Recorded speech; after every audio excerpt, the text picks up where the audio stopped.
Welcome everyone, and thank you for joining the panel discussion today. My name is Dr. Amin Zorgani. I am the founder of the Microbiome Mavericks, and I will be your moderator today. Our today's discussion is around the future of microbiome therapeutics. If you've been in the other panel discussions, and I hope you were, we've talked about the FMTs, we've talked about many other topics. We actually talk more about the past and present, and today we try to talk more about the future and what the challenges are ahead of us. Without further ado, I would like to start by having each of the panelists introduce themselves. Maybe we can start with you, Christian. Yeah, thank you, Amin, and good evening or good morning to all of you. So my name is Christian Rogi. I'm the director of microbiome solution at Eagle Genomics. Eagle Genomics is a company developing a AI-powered platform to analyze complex microbiome. We know the microbiome is not simple, and we need new technology to start understanding the complexity of the ecosystem, and this is what we are trying to achieve at Eagle Genomics. Prior to that, I also worked in a company producing FMT for treating patients with C. diff infection. So I'm well aware of the challenge, but also the results of this therapeutic opportunity for patients with very difficult to cure disease. Thank you very much. Excellent, thank you. Jonathan, please go ahead. Thank you. Great to be here and be a part of this panel and have an opportunity to share it with everyone. My name is Jonathan Scheiman, co-founder and CEO of FitBiomics. Like everyone here, we're a microbiome company, and what we do is actually decode the biology of the most fit people in the world to understand what microbes are unique or enriched in their gut that drives optimal physiology. And then we translate those microbes into next-gen health and longevity solutions for the broader population. So really, this is about developing probiotics that every consumer could sort of have access to that helps them with not only gut health issues, but also things like sleep, recovery, fatigue, strength. And really, it's about continuing to discover and translate all sorts of really cool microbes that could benefit society at large. My background is in biomedicine, genomics tech development, and translational research. So really excited to be here. Okay, thank you. Thomas, please. Hello, everyone. I'm very happy to be here with you tonight. So I'm Thomas Aranzo, and I am co-founder and CEO of Pelican Health. Pelican Health is a French startup company that is a medtech company and a medical precision company. And here we develop a medical device that is a solution to non-invasively collect and sample the gut microbiome. And the gut microbiome is different from the poop microbiome, which has been heavily studied, as is still studied now, and has given us a lot of hope, a lot of the new therapies. And here my job is basically now to facilitate people to access more data, to provide Christian and Eagle Genomics and data, to provide Jonathan with new bugs to look at.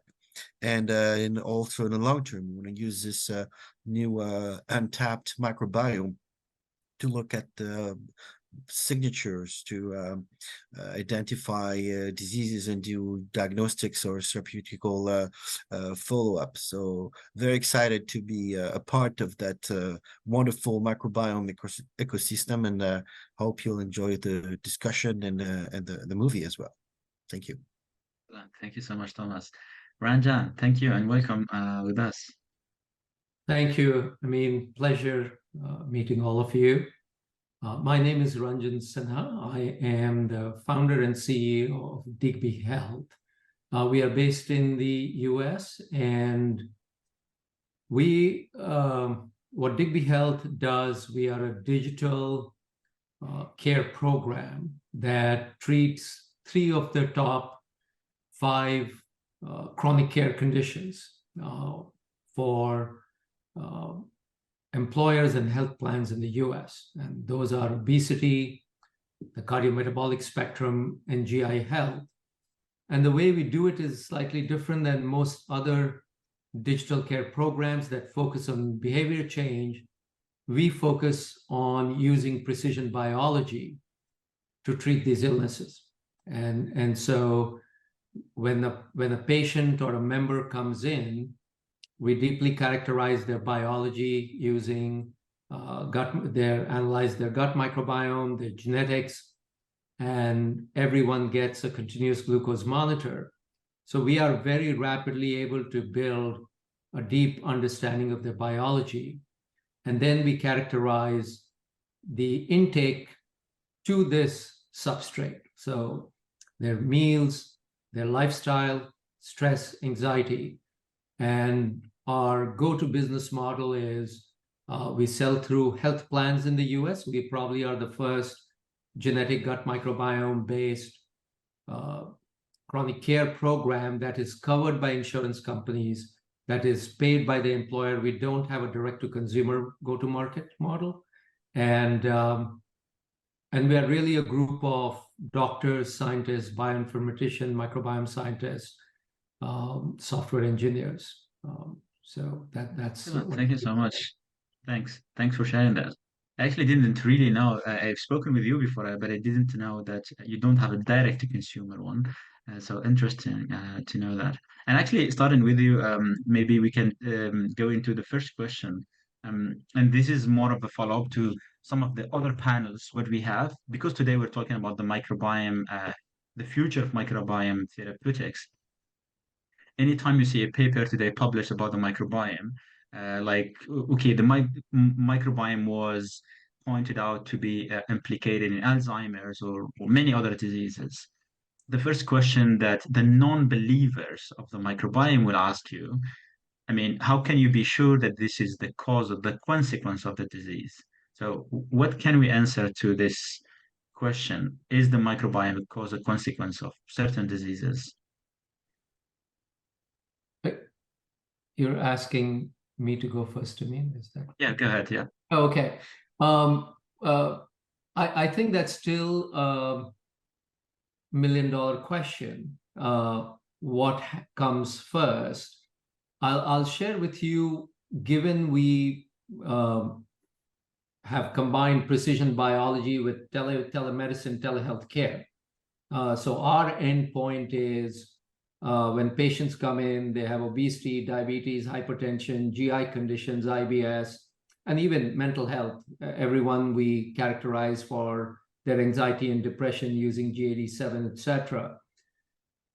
And we sample the microbiome when they come in. And obviously, we not only look at the taxonomy, but all the imputed metabolic pathways. We have an entire bioinformatics of the community structure, because ultimately when we modulate that, it modulates as a community versus individual taxa. So, and then 120 days later, we ship them the second microbiome kit. And again, we do a full metabolic panel to see how things have shifted. And obviously, we have all the digital signals from scale and other kinds of things.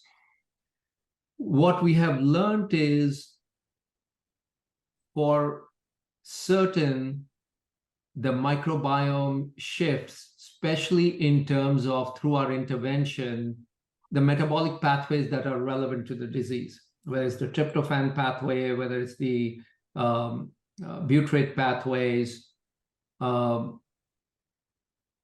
we know the disease progression responds in a similar manner.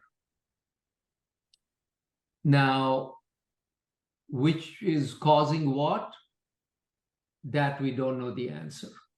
And if there is, where we see is there is immense enthusiasm among the consumer, the user of our, and even the HR and benefits leaders that are looking for something different than just eat less, exercise more. There's a lot of enthusiasm there. And as you move more and more towards the medical community, the enthusiasm becomes not 100%, which is in the one end, we see about one-third, one-third, one-third. Mhm. One-third of the physicians are quite excited. They embrace us. They start directing patients to us. One-third of them are kind of, okay, fine, we'll do it.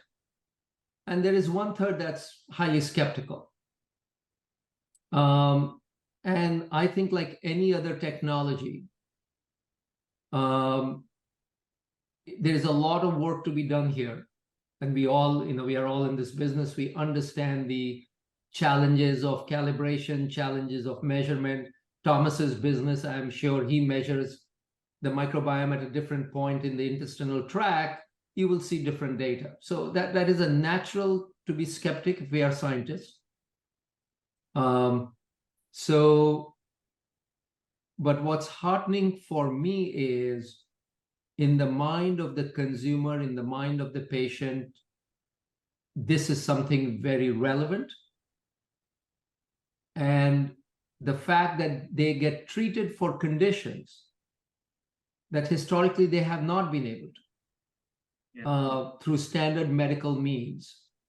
That's the piece that we are very enthusiastic about. And there are hundreds of live videos of people that are up on our website across all disease conditions, mental health, GI, obesity, diabetes. And pretty much for each one of them, we have at least one peer-reviewed publication that we have worked with a medical center or a medical university in the US. So I think we are very excited about it. And I think ultimately that question will get answered. I hope so. I hope so. And maybe, Christian, do you think that big data and AI will enable us to do so? So the answer to your question, I mean, again, I think we need to look, it's a new field. We need to be realistic where we are. For some disease, it will be correlative. And for some others, it will be causality. So that's for me, we can't put all in one basket at this moment in time. Correlative is easy, I would say, is easier. We are definitely working towards developing new algorithms to tackle this causality, and not only causality, but multi-causality. Because we are looking at an ecosystem, but we are also looking at host microbiome interaction, so interaction between the bacteria and the human part of the body. And it will be data-driven.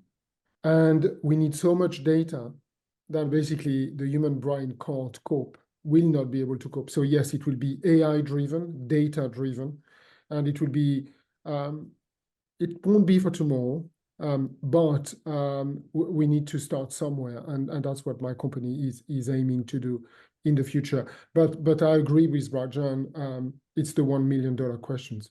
We don't have the tools right now, and we need to develop them.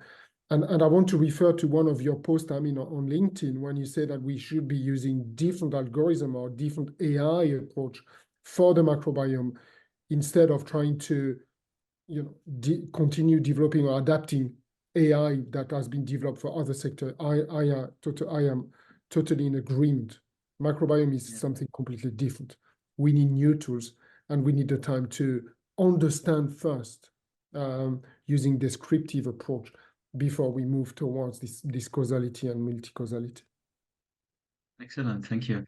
I mean, Jonathan, you're also your company is also facing consumers, so you basically also talk to consumers as well. And we know that there is a growing public awareness about the microbiome. So how can scientists and microbiome companies best engage with the public on this topic? And what are the risks of premature commercialization? Because there is, as Ranjan had mentioned, there is an increased enthusiasm and there is an increased buying. I mean, we see that money is poured in, and probably there is sometimes we can go faster than we actually need to. So what are the opportunities and the challenges in that kind of approach? Well, I think just to touch upon some of the things that were already mentioned in terms of tools analysis, but then enthusiasm for microbiome interventions and innovations being utilized. The reality is, like, we're in a health crisis, right? Here in the US, and FitBiome is based in New York, 60% of US adults have at least one chronic disease. And it's the leading cause of death in this country, right? And it costs the government up to $4 trillion in healthcare costs. But what's even crazier than that is that actually the leading drivers for this are basically our diet and lack of physical activity. So basically what we eat and sedentary lifestyles are killing us way more effectively than anything out there, right? And what we know, for instance, in terms of the microbiome, diet is probably the biggest thing that impacts it, right? Diet, environmental exposure, physical activity. So all these things that we're doing, or antibiotic usage, whatever, they're dramatically impacting our microbiome. And we all know we're as much bacteria as we are human. We have 100 times more bacterial genes in our body than human genes. So I think society is becoming aware of this. And society is becoming sicker and sicker. So I think people are looking for alternative means to get healthier, right? And not just waiting on therapeutics or traditional sort of pharma or healthcare systems. So I think there's this huge critical health need and there's this huge demand from consumers, right, to do something different that's going to take us away from this path. And actually, I'm very enthusiastic. Like I actually think we're already developing microbiome-based interventions, both therapeutic and preventative medicine, consumer health modalities, and FitBiomics is doing this as well. I think that really some of the challenges are there's so much variability in the microbiome, right? So there's tremendous, noise if you look at the general population. Also, I think the current paradigm in microbiome research is you look at disease and what doesn't work. I think another approach is actually, sort of increasing your signal to noise ratio and looking at very distinct segments of the population that are they're very rare to see what's actually working in their gut, right? And you can see what's unique and then sort of look to isolate those microbes and replicate that effect in broader populations. And I could speak upon this longer with FitBiomics, but this is what we're doing, right? We're finding microbes that could eat lactic acid, convert them to short chain fatty acids to fight fatigue and promote endurance. We're finding microbes that can interact with the immune system and produce neurotransmitters to help improve quality of sleep. So the one thing I would say is while we're still in the early days, this isn't science fiction, it's actually science fact, and it's something that we're doing today, right? And will only sort of improve with new tools, new diagnostics, new collections, new, sort of like virtual healthcare systems. So huge opportunity, huge need, and an exciting time to keep pushing forward. Excellent, thank you.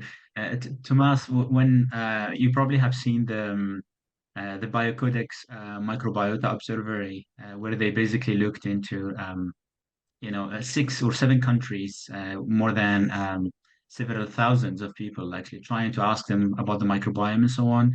And one very interesting fact is that the people who basically spoke to their doctors, 90%, 95% of them, if they receive the microbiome advice from their doctors, they take it and they really act upon it, because I think there is a trust between the patient and the doctors. But as Ranjan had mentioned, doctors are also the hardest piece of the puzzle to actually convince from microbiome perspective. And no longer than, probably 3 months ago, French scientists and doctors, GI doctors, published in Le journal Le Monde, about the microbiome gut testing that is not clinically relevant, right, from their opinion. So what do you see the most significant barrier for today, the adoption of microbiome-based diagnosis and clinical practice? And what can we do to convince this part of the scientific community they aren't convinced yet? Yeah, I think that as Ranjan said, there are believers and non-believers, and some doctors are non-believers, some can be turned, and some are already there. What we need to understand is that now, to break that psychological barrier, there is clear evidence of what the microbiome is, how it works. Not completely, but we know this is still like the $1 million question, and we still don't know what is a healthy microbiome, because we're so different. So we'll get through that, and I think data, AI will help us. But what the doctors need to know that there is strong science, strong evidence that the microbiome can be modulated or can help people, and that's the data is here, the science is here. And more than that, now you have companies and you have products. When we talk about fecal microbiome or fecal matter transplant in the documentary, I haven't seen it yet, but it wasn't there yet. Now we know that it's there yet. It's companies, pharmaceutical companies can provide such products. These are pharmaceutical products now. Today I was at the christening of the biggest biopharmaceutical plant using microbiome in Europe. So this is Pharma here in a region in France, and this is happening. This is close to be marketed. We've seen that it has been launched in the US. So I think there's a tremendous progress, and we also need to all those environment need to regulate all that for the safety of the patients and for the reproducibility, for it to go even further. So there has been tremendous work from fundamental research to translating into real pharma, and I think this needs to be really really placed out there, that it's not just wizardry or alchemistry or some kind of other kind of medicine. It's real pharma. So when people will know that, more and more doctors will see it as a medicine and not as just well, why not try it? And if there is this trust built between patients and the doctors and in general population, I think it will help the community and us. We just need to keep believing and keep working and producing this data in order to help people and to bring what's needed. Excellent, thank you. Ranjan, so how far are we from using validated microbiome biomarkers to be used in a clinical for personalized therapeutic application and diagnostics? Or are we already there? I think for validated diagnostic, which means you'll have to go through an FDA process, at least in the US.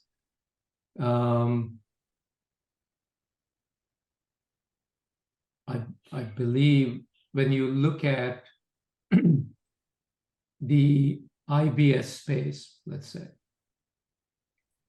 you already have a validated instrument for IBD. So we looked at it from a business perspective, and so it became obvious to us that you could screen for IBD, and if it's not IBD, you can say it's IBS. Mm-hmm.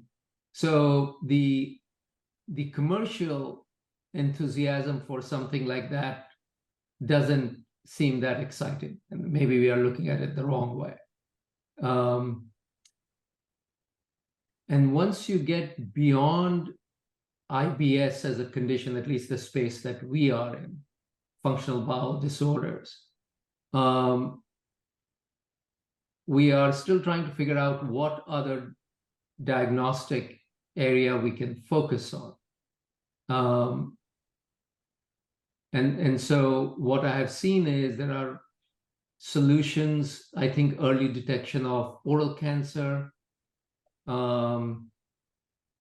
but I think the foundational science is there. I think someone has to establish the business proposition and the business model around it and build a business around it.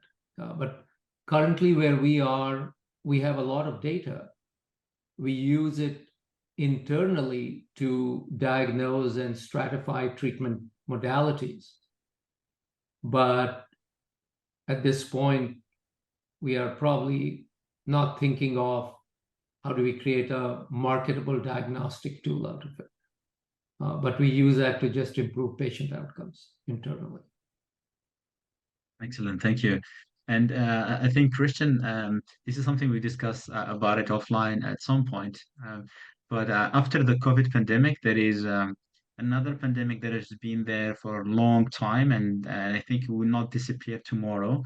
It's also threatened the future of the microbiome, I think, in my opinion, is antibiotic resistance genes spreading in the microbiome.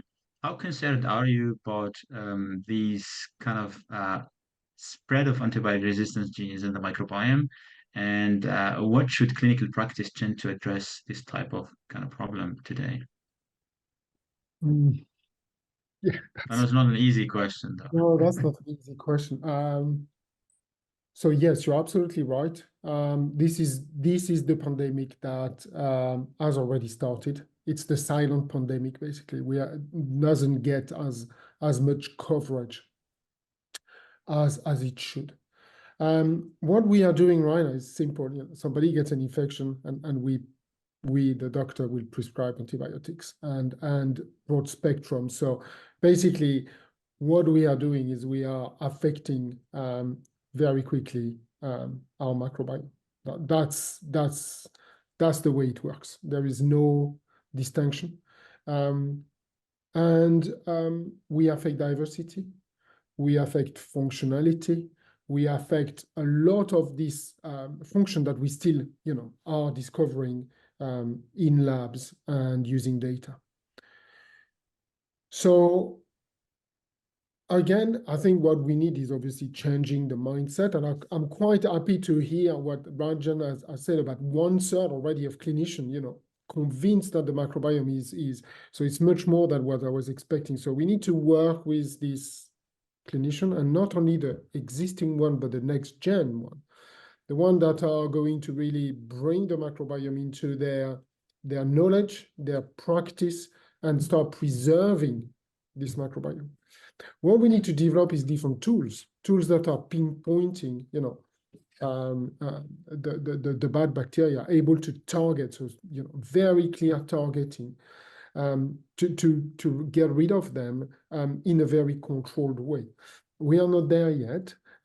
It requires much more science, much more understanding, and we will be able to do it. But unless the approach is changing very fast, we are in a pretty bad situation. And the article that I shared with you recently is clearly showing that the pharma industry is developing new antibiotics, but not quickly enough to address the problem. And to finish, there is another problem that we have, is climate change. Climate change is going to obviously modify the microbiome, not only ours, but the soil microbiome or the plant microbiome. And maybe new pathogens are going to emerge from these changes that we will need to, to tackle one way or another. So we definitely need to change the way we think, the way we work, the way we treat, and that will be coming with our better understanding of the microbiome through direct to consumer, through new probiotics, through new approach.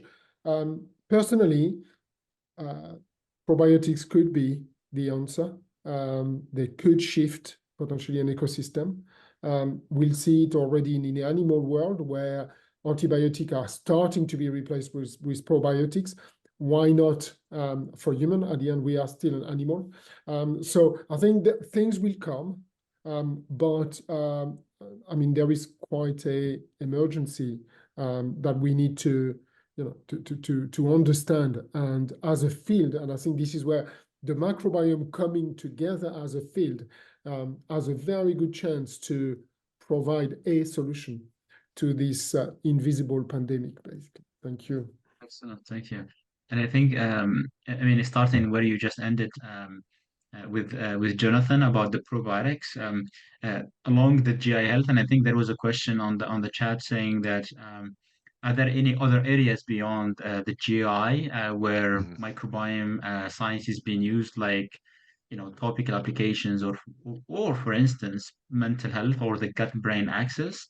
And we know that today there are a new category of probiotics called the psychobiotics formulation that addresses mental health, and it's more coming from stress and anxiety issues. How do you see this symbiotic psychobiotic formulations potential to actually maybe get into the clinic and transform psychiatric care, for instance? Yeah, I also just want to touch upon, the gut-brain axis, could speak to that, but I think this notion of like acceleration, right, and needing to rapidly translate, I just don't think we have enough time to wait. And I think, again, I just want to put in place traditional sort of pharma, right? 10 years, $1 billion to develop a drug. There's such a low success rate, right? On the extreme opposite end, right? Consumer health, you basically have a lot of formulation and marketing companies without any real science, so consumers don't know what to do. And I just want to continue to emphasize, right? There's a different way, right? We could use pharma grade technology, bioscience, and IP, but rather than trying to treat disease, we could accelerate these innovations to market through consumer channels, right? And grass channels through probiotics, right? And these things can, again, affect so many things like neurology, immunology, GI, fatigue, cardiovascular. And I just want to emphasize, and maybe this is a different perspective, like, it's not like a decade away. It's happening now, is I think the point. You also have to put in perspective, right? The first human genome sequence was published 20 years ago. The NIH, Human Microbiome Project was around a decade ago. There's this interesting point about doctors being skeptical. Like, I say this with utmost respect. It's unclear that they were trained in this field because it's so new, right? And that's, I think, part of the problem. And what do we do when there's super critical health needs, but yet our healthcare system isn't advanced enough to address them? And I think rather than relying on traditional pharma, this notion of consumer health is a way to go, and leveraging diversity in our microbiomes to identify probiotics. Sorry for that ramble and tangent, but I just want to emphasize that. And just with regards to gut-brain axis, again, I'll just tell you about sort of like our first innovation that's already on market, helping thousands of people. We've isolated LABs, so lactic acid producing bacteria from sort of the microbiomes of super performers. These are people that have optimized sleep patterns. Sleep is the #1 performance enhancing drug. So we basically identified microbes that help that process. And now we have a capsule people are taking that's been clinically validated for improved quality of sleep. From a mechanism standpoint, it's not just neurotransmitter production, actually the gut immune axis, reducing inflammatory cytokines, reducing reactive oxygen species. This also ties into sort of like neurological function and sleep quality as well. So, I mean, everyone knows the anecdote, like 95% of serotonin is produced in the gut and yada, yada, yada.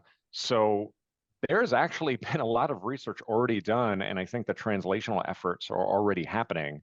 And I 100% agree. Traditionally, probiotics are just for digestion, but we're developing them for all sorts of things that improve holistic health.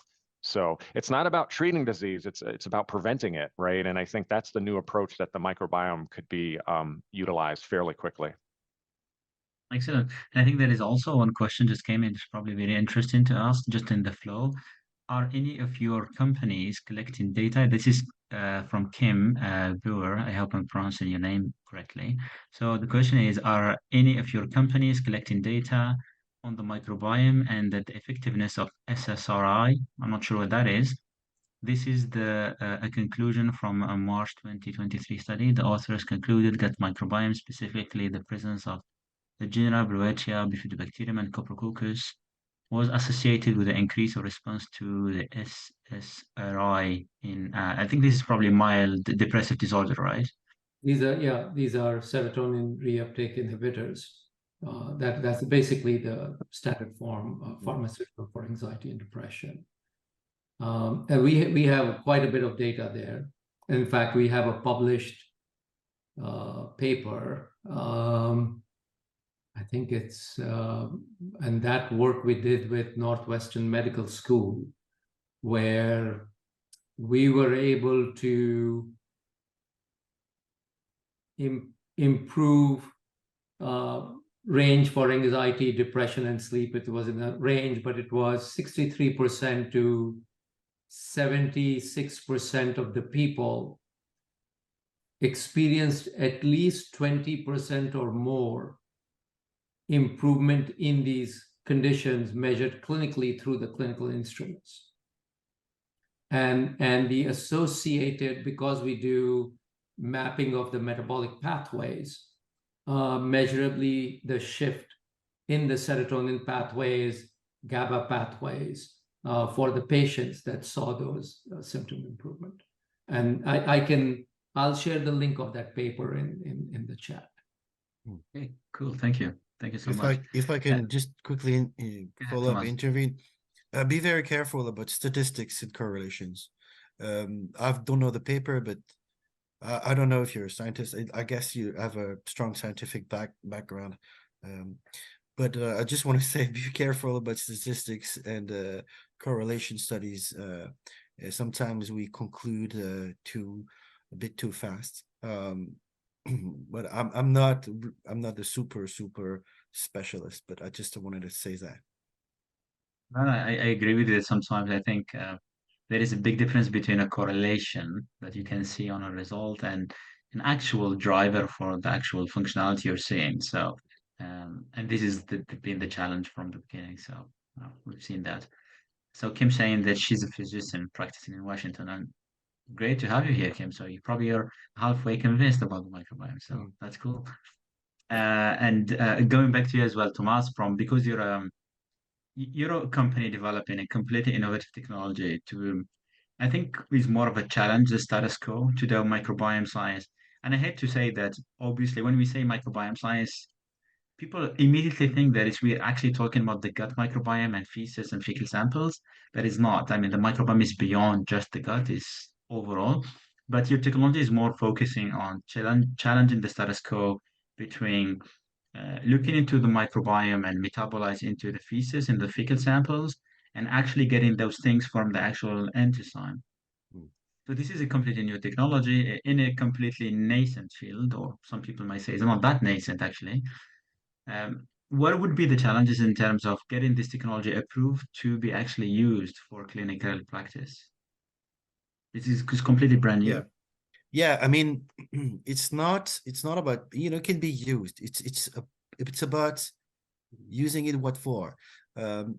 Today, yes, we bring an affordable and non-invasive solution to access things we're not, able to access so easily before, and keeping the patient integrity, because there's been studies on the gut microbiome just using ileostomy but these people are usually patients and not healthy people. So we provide a solution can help us to understand more about the microbiome through the digestive tract. We've seen great studies looking at the microbiome from the oral cavity. So from the oral cavity to the fecal matter, there's different things happening. And that's why we believe in our technologies that we can try to map the human gut microbiome, I guess the gastrointestinal microbiome from mouse to feces, and help to find new bacteria, new pathways, new metabolites, new relationships. So to bring into, coming back to your question, to bring it to patients, it will take some time, because if we look at fecal and we are just following the footsteps of fecal matter science, technology, and clinical studies. I mean, to date, from what I understand, there's no microbiome test using in a clinical environment. There's not that many. I mean, if you could, like a C. diff, sure, looking at pathogens, even though I've seen really important and tremendous work, and I think this is a future from Gustave Roussy and Laurent Zidvogel, but oncology, and where they stratify patients using a tool to look at the diversity of the fecal microbiome, and to see if patients are if there are dysbiosis, meaning that there's a shift in the balance of the microbiome, and they see certain profiles to help them better to help them treat better people with cancer. And so we are following these footsteps, and we need to do more clinical trial. We need to find biomarkers, and once this is validated, then we can bring it to the clinic as a validated tool for clinical purpose. In the meantime, it can be still used to better understand patients, and maybe also better stratify patients. I think this is what the microbiome gives us as a possibility. Not too long ago, we were talking about genetics and saying that, oh, genetics is going to change the medicine, and it has not so much, meaning that we don't have access to each individual. We don't do it. It has made progress. It helps us make progress, but I think that the microbiome, in the same way, could help us to better understand individuals and stratify patients, and to have a better impact on each patient in a more specialized and way. I could see a Christian shaking his head, so maybe he has something to respond about that. I agree with Thomas. I think, personalized medicine or personalized health or personalized, where we are now is where we are. I think the next frontier is where we bring the microbiome. So personalization will require microbiome, and a new technique of sampling, like Thomas is developing in his company, basically. So there is a lot to be done at this moment in time. Would you imagine, because we're talking about the future, but would you imagine that microbiome science will shape how we actually eat, the choices, and how we make the choices on, based on the food, like looking from, I don't know, coupling today, like this new technologies of generative AI and, large language models, and putting that together with the microbiome science. Would you imagine that your microbiome will dictate what food you should be eating tomorrow? Maybe not dictate, but it's already happening. I mean, they say eat in France. They say eat 5 fruits and veggies per day. So it means bring fiber to your body, and this fiber, we know now where it goes. It goes to those microbes that produce nice things for us. So I think in a way it's already happening. We see a lot of companies taking that trend, and here we also have to be careful between marketing and real science. And I think it's also something I also will talk about what Jonathan said before. I agree with probiotics could be maybe a straighter way for treating patients, but I think it's also a path that is that could be dangerous, because we see a lot of probiotics companies, you were talking about microbiome tests being kind of looked at badly by practitioners because they don't bring anything. And some probiotics, they are just marketed, and there are real probiotics companies like Jonathan's company that bring real science, real data. So that could be a way. And I think I hope it will not completely dictate the way we eat, and we are still, free thinkers. But we also say sometimes, the microbiome shapes our mind, and sometimes triggers some as we say, some munches and some a desire to eat something.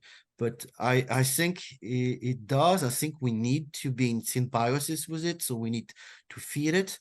But I hope we still are free thinkers. But we also need to reevaluate and rethink the agriculture and all of that. So there's new products happening and being researched on. We're talking about biomasses that we'll eat that are coming from microbiomes, from fungi and bacteria. So I think it's very interesting. Thank you so much. No, I totally agree with you. I think when I meant dictate, it's probably more of the approach and how it's actually done. And no, we're talking about this AGIs is augmented general intelligence, and God knows what we'll do in the future, and I hope it will just do good things. But looking into the future, maybe going to you, Ranjan, is what are we also trying to understand from the microbiome? And because now microbiome science is being generalized to many different countries, right? And probably not all continents are actually concerned about it, because when you look into the science and how is distributed, we still have some black boxes in some countries and some continents where we actually don't really know what's happening and how the microbiome is shaped, or how that will actually shape their future from a therapeutic perspective. But as we progress, how can we think that that understanding about the microbiome will further increase our understanding about the health inequalities in these kind of populations?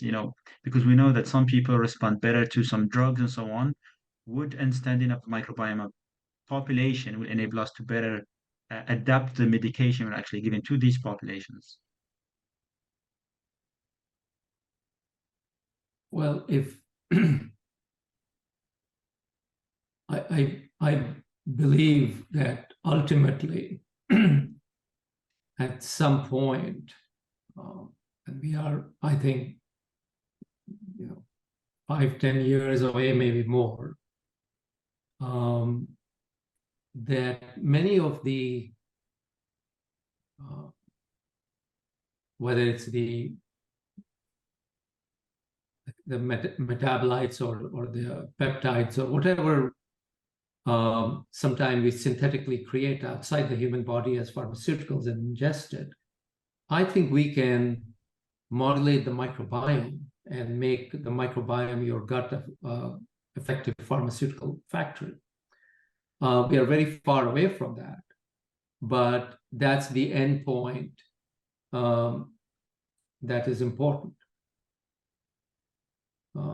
So I think ultimately, if we can use our own body and especially the microbiomes to treat ourselves, in fact, the GLP is a great example. It's a gut-related hormone.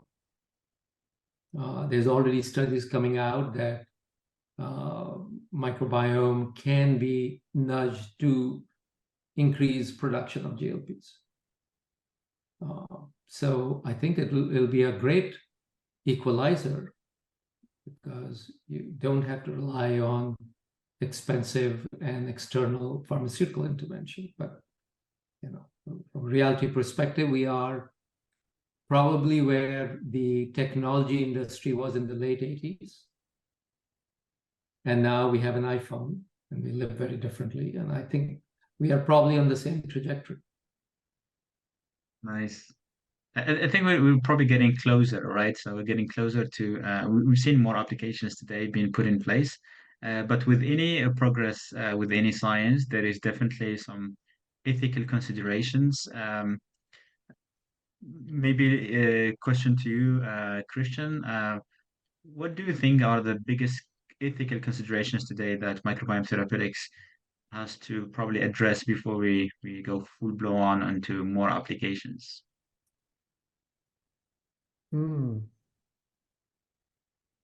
Okay, so I think I'm going to answer that question a bit differently. So I think what we need in the microbiome right now to really support therapeutic and novel therapeutic is standardization in the field. We are missing it, and we really need to push towards standardizing the way we work.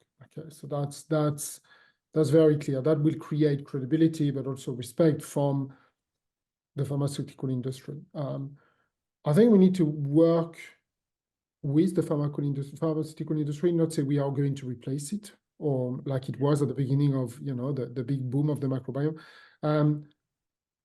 We are in harmony with these microbes that live inside and out and our surface of our body. And the solution is going to come from, for me, a combination of solutions. So it could be a probiotic plus a small molecule. It could be a probiotic itself. It could be, and it all will depend on what we measure as success. So what is health in the microbiome age will have to be redefined. What is treatment in the microbiome age will have to be redefined. What is medicine in the microbiome age will have to be redefined. So I think for me, that's what I think we need to get across. Saffron with our documentary has already, demonstrated the value of microbiome-based medicinal product. There are others coming. It takes time because, like everything, it's a novel field, and we need to, put in place regulatory and everything around that. At the end, we are flying the plane while we are building the plane, and that's the microbiome field as we are right now. Personally, I do think that we need to work towards, probiotic, prebiotic, postbiotic. They are there. We need to characterize them better. We need to, use them better, and it will be probably, again, an AI-led prescription. One week could be probiotics, next week could be an antibody, the third one could be a small molecule, and so on. But I think the microbiome is going to be very much part of a way to put incurable disease towards chronic, and chronic disease towards less effect on the health system. No, I totally agree with you, and I really hope we get there sooner than ever. And what I also appreciate, at least from my perspective, what I do appreciate about the microbiome science and the microbiome scientists as well, we are forthcoming about what we are doing. I mean, we do share the science by publishing that science, or by showing it in conferences, or by actually just doing just exactly what we're doing here. So it's not a black box. I mean, I think microbiome is open to people who are interested to come in. And I see that we still have like the last 4 minutes, maybe a question more general to everyone, maybe starting with you, Jonathan. What most excites you about translating microbiome science into actual transmitted therapies? I mean, I think in general, like any scientist, right, the notion to help people, right? And I think things that inspire probably all of us is this notion of translation and accessibility, and really democratizing kind of innovations, right? They shouldn't be bottled up in a research lab. It should be something available to a lot of people. And I really love the analogy with the tech industry and the iPhone and building the plane while we're flying it. I think those are perfect analogies, right? Like taking it back to designer shit. I mean, think about it. There's such a huge pressing need to help us with our ailments. People are literally willing to like take stool samples from healthy people and put it up their GI. That's the equivalent of, I guess, like the rotary phone, right? Or analog TV. But through new technology, right? Whether that's sampling, whether that's AI, whether that's sort of digital health platforms, we're now taking more of a precision approach to create like the iPhone of microbiome interventions, right? And I think that process, we just need to find ways to accelerate it through innovations, but then need to find ways to make it more accessible to everyone, right? So people could really benefit from it, not a decade from now, but today. And there's so many exciting things happening that more people should be aware of and participate in. So that's from like sample collection and diversity of various phenotypes to clinical trials, right? And having diverse populations to see who benefits, to even just affordable, right? Innovations, not necessarily therapeutics, but just say consumer health products. So that process is very exciting. Excellent. Thank you. Thomas, last word. I mean, not last word like you're dying. It's just last word. My last word.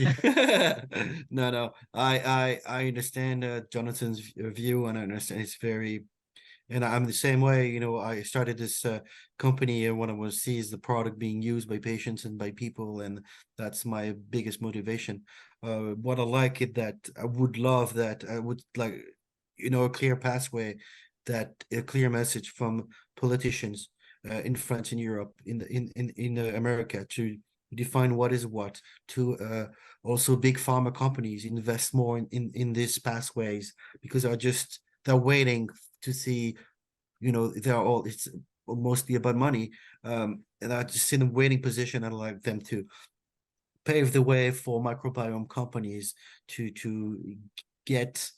go faster and to, it's all about patience, and that's what we need to press on. Is, I think, politicians, big pharma company, to say, hey, the microbiome is real. You need to consider it. Please help us go forward for patient in a safe way. Cool. Thank you, Ranjan. I mean, we are obviously very excited. I personally believe in the role of the microbiome. I want to make sure that while we are trying to sell the vision of the future, which is, I think, at a foundational level, very real, we need to be thoughtful if we are using this to treat members and patients, that we don't overpromise. Because once, and especially for Digby Health, it's really important that the trust is maintained. So that would be my word of caution. I do come across companies in this space that sometimes promise certain things, which could be tragic for the industry in some way. Especially, I think we have gotten far enough now, where at least in the US, health plans and employers, at least in the case of Digby, have seen the benefit, seen the results, and fund that effort for their employees and their dependents. So that would be my kind of enthusiasm, but coupled with some word of caution. Thank you. Christian? Yeah, last words for me, very short. I do hope that we'll get more of this microbiome-based medicinal product on the market. We need to be careful, as Rajan mentioned. Some disease, there is nothing for some disease. ALS, we have not much available to these patients.